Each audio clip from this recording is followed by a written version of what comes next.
Good afternoon बच्चों। आज हम लोग वृत्त के स्पर्शक संबंधी प्रमेय का दूसरा प्रमेय पढ़ने वाले हैं, प्रमेय नंबर 41। पिछले दिन मैंने आप लोगों को प्रमेय नंबर 40 समझाया था। आशा करती हूँ आप लोगों ने वो घर में पढ़ाई कर लिया है। तो आज देख लेते हैं प्रमेय नंबर 41। सबसे पहले स्टेटमेंट, जो पिंक कलर में स्टेटमेंट लिखा हुआ है। वृत्त के बाहर स्थित किसी बिंदु से जो दो स्पर्शक खींचे जाते हैं। मैं क्वेश्चन नहीं लिख रही हूँ, ये क्वेश्चन है, स्टेटमेंट है। आप लोग ये कॉपी में सबसे पहले लिखना। हम लोग सबसे पहले चित्र बनाते हैं वृत्त।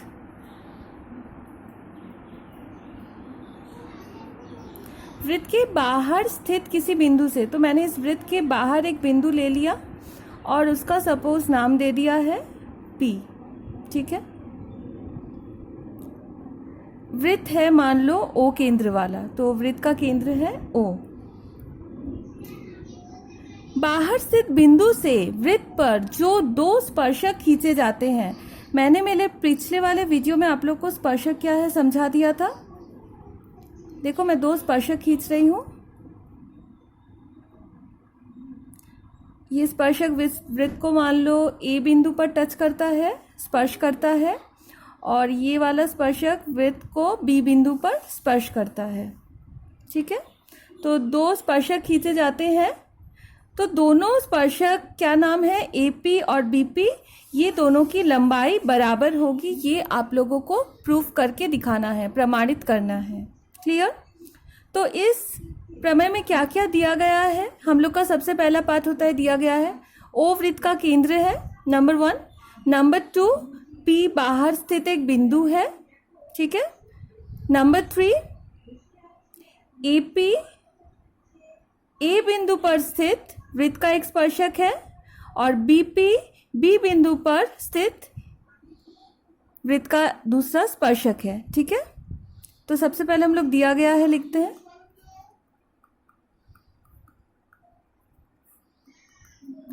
नंबर 1, O वृत्त का केंद्र है। ठीक है। नंबर 2, P वृत्त के बाहर स्थित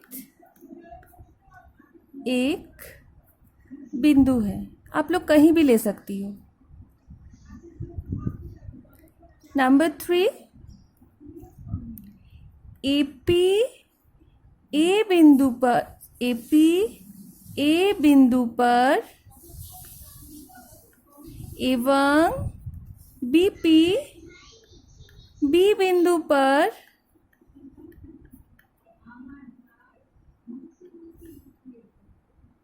वृत्त का स्पर्शक है। ठीक है। तो दिया गया है, आप लोग को क्लियर हो गया। 3 पॉइंट से दिया गया है। मैं फिर से बता रही हूँ।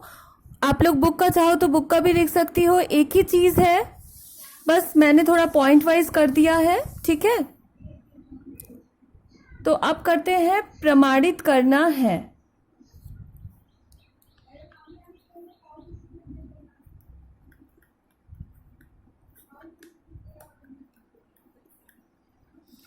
मैं चित्र को एक और बार बना देती हूँ।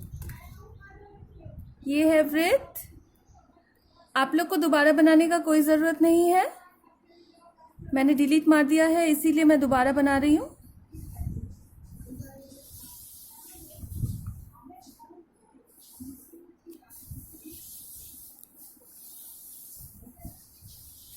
प्रश्नानुसार आप लोगों को क्या प्रमाणित करना है, AP is equals to BP।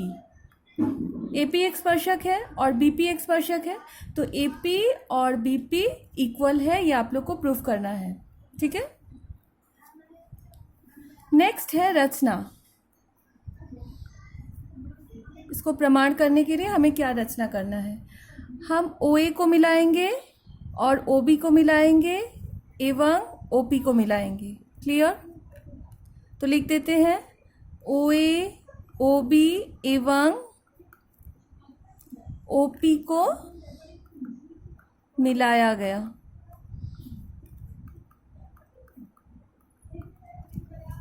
Clear? अच्छा, अब आगे करते हैं। अब हम लोग का मेन पार्ट है प्रमाण।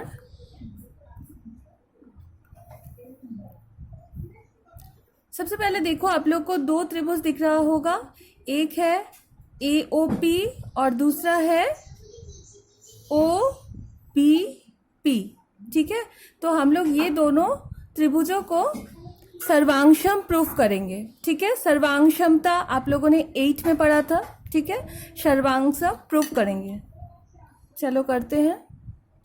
तो उसके पहले आप लोगों ने प्रमेय 40 में पढ़ा था ना कि अगर ये OA और AP एक ही बिंदु पर, ये अर्धव्यास है और ये स्पर्शक है, तो ये लंब होंगे।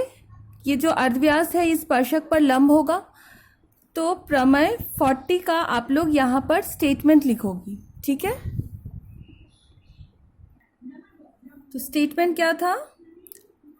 वृत्त की कोई भी स्पर्शक स्पर्श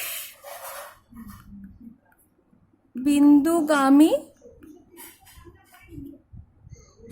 अर्धव्यास पर लंब होती है। ठीक है, हम लोगों ने प्रूफ किया था ये OA AP पर लंब है। ठीक है, तो इससे हम लोगों को क्या मिल जाएगा? चूंकि OA A बिंदु पर वृत्त का अर्धव्यास है एवं AP A बिंदु पर वृत्त का स्पर्शक है। मैं नेक्स्ट पेज में लिख रही हूं, AP A बिंदु पर वृत्त का स्पर्शक है, देयरफॉर OA लंब AP।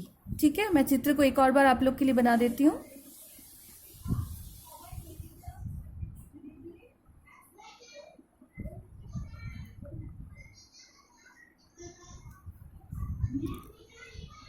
इसका मतलब क्या है? लंब है मतलब ये वाला 90 डिग्री है, तो angle OAP is equals to 90 degree.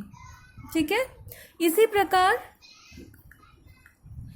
प्रकार OBB BP पर लंब है, तो दोबारा लिखने का कोई ज़रूरत नहीं है, हम लोग डायरेक्ट लिख देंगे angle OBP is equals to 90 degree. ठीक है, तो इसे आप लोग 1 नंबर और 2 नंबर कर दो। ठीक है, अब हम लोग ले लेते हैं दोनों त्रिभुज AOP, ये वाली त्रिभुज AOP एवं त्रिभुज BOP में नंबर 1 पॉइंट हम लोग सर्वांशम प्रूफ कर रहे हैं। नंबर 1 पॉइंट देखो, OP इस त्रिभुज में भी है, इस त्रिभुज में भी है, तो हम लोग लिख सकते हैं OP is equals to OP उभयनिष्ठ भुजा, कॉमन साइड उभयनिष्ठ भुजा। ठीक है, नंबर 2 देखो, ये जो OA है और जो OB है ये क्या इक्वल होगा? बताओ कैसे? दोनों ही देखो वृत्त के अर्धव्यास है और अर्धव्यास तो बराबर ही होगा, आप लोग जानती हो। तो OA is equals to OB, bracket में रीजन लिखोगी, वृत्त के अर्धव्यास बराबर होते हैं, वृत्त के अर्धव्यास बराबर होते हैं। ठीक है, अच्छा, तो 2 पॉइंट हम लोग को मिल गया, दोनों ही भुजा है। अब तीसरा वाला देखो आप लोग, ये भी 90 डिग्री है, ये भी 90 डिग्री है, मतलब त्रिभुज एओपी का एक कोण 90, त्रिभुज बीओपी का भी एक कोण 90 डिग्री है। तो हम लोग लिखते हैं थर्ड पॉइंट में, और देखो 1 और 2 से मिला है 90 डिग्री। तो थर्ड पॉइंट मैं चित्र बना रही हूं फिर से। ये O, ये बाहर स्थित बिंदु P था, ये A, ये B। तो हम लोग का थर्ड पॉइंट हो जाएगा angle OAP is equals to angle OBP। हम लोगों ने 1 और 2 में प्रमाण किया था, तो आप लोग ब्रैकेट में लिखोगे 1 और 2 से। ये रीजन लिखना ब्रैकेट में बहुत ज़रूरी है, ठीक है। तो देयरफॉर हम लोग का पहले वाला 2 भुजा था और ये वाला कोण है, ठीक है। ये 90 डिग्री है और ये वाला भुजा कर्ण था और एक भुजा था, तो ये वाला कौन सा सर्वांग क्षमता होगा? RHS। RHS, R से था समकोण, H हाइपोटेन्यूज मतलब कर्ण, और S था साइड, ठीक है, भुजा था और एक भुजा। तो देयरफॉर त्रिभुज AOP इस सर्वांगक्षम हो गया त्रिभुज BOP किसके द्वारा? RHS द्वारा, ठीक है। मतलब दोनों त्रिभुजों का सब कुछ बराबर, हर एक भुजा बराबर, हर एक कोण बराबर। तो इससे हम लोग क्या कह सकते हैं? ये जो AP है और ये जो BP है इस त्रिभुज का इक्वल होगा। Therefore AP is equals to BP। और आप लोग का प्रमाण हो गया, ठीक है। अच्छा, मैं आप लोग को एक चीज बता दूं, इस आप लोग ने अभी जो प्रमेय पढ़ा बुक में, इस प्रमेय में देखो बुक में लिखा हुआ है प्रमाणित करो कि जो 2 स्पर्शक है बराबर होते हैं। अगर वृत्त के बाहर एक बिंदु है तो वृत्त के बाहर बिंदु से अगर हम लोगों ने 2 स्पर्शक खींचा है तो दोनों की लंबाई बराबर होती है। यहाँ कहीं कोण के बारे में कुछ नहीं दिया हुआ है, लेकिन आप लोग का जो पहले वाला बुक था, पहले वाले बुक में 2 प्रमाण करना होता था, ठीक है। एक प्रमाण करना होता था कि ये जो स्पर्शक है ये इक्वल है, और एक प्रमाण करना होता था ये जो कोण है केंद्र पर बना कोण ये भी बराबर होगा। केंद्र पर बना कोण मतलब angle AOP is equals to angle BOP। क्योंकि इस क्वेश्चन में नहीं दिया था, मैंने आप लोग को नहीं करके बताया, लेकिन अगर मान लो आप लोग का एग्जाम में आ जाता है कि केंद्र पर बना कोण भी बराबर होगा, प्रमाण करो, तो आप लोग सेम प्रोसेस से करोगी, बस लास्ट में एक लाइन ऐड कर देना, क्योंकि दोनों त्रिभुज सर्वांगक्षम हैं। देयरफॉर ये कोण है केंद्र पर बना एंगल, मैंने क्या कहा, हर एक भुजा और हर एक कोण बराबर, तो इसका मतलब इस त्रिभुज का ये कोण और इस त्रिभुज का ये कोण बराबर, तो angle EOP is equals to angle BOP। Clear? तो ये वाला तभी करना अगर एग्जाम में पूछा जाए, नहीं पूछा जाए तो आप लोग यहीं तक ही करोगी, ठीक है। तो ये था आज का प्रमेय। ये वेरी वेरी इंपॉर्टेंट प्रमेय है, आप लोग घर में अच्छे से इसको पढ़ो, समझो। इजी भी है, उतना हार्ड नहीं है। तो आज बस इतना ही। नेक्स्ट डे मैं एक और प्रमेय करवाऊंगी आप लोग को, तब तक ये प्रैक्टिस कीजिए। Thank you.